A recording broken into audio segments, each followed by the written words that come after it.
রসুলের দুশ্মনদের জানিয়ে দিচ্ছি আপনারা কত জেলে ভরবেন।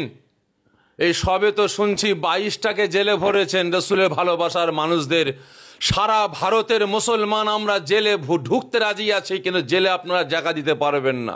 আই লাভ মোহাম্মদ মুস্তফা সাল্লাল্লাহু আলাইহি ওয়াসাল্লাম। রসুলের দুশ্মনদের জানিয়ে দিই, রসুল আমাদের জান, রসুল আমাদের প্রাণ, রসুল আমাদের নেতা, রসুল আমাদের সরদার, রসুল আমাদের পথ প্রদর্শক। আজকে রসুলের জন্য আমরা সবকিছু করতে রাজি আছি ইনশাল্লাহ। আজকে রসুলের দুশ্মনদের জানিয়ে দিচ্ছি, তোমরা একটা পতাকা নামিয়েছো, সরিয়েছো।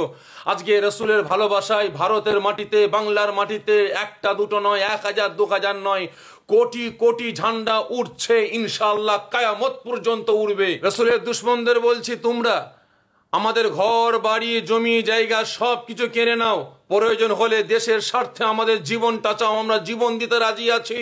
রসুল পাক সম্পর্কে আমরা কোনো আপোষ করতে রাজি নয়। আমাদের জীবন রসুল, আমাদের ভালোবাসা, আমাদের ভালোবাসার এই অন্তরে আছে, কিয়ামত পর্যন্ত থাকবে ইনশাআল্লাহ।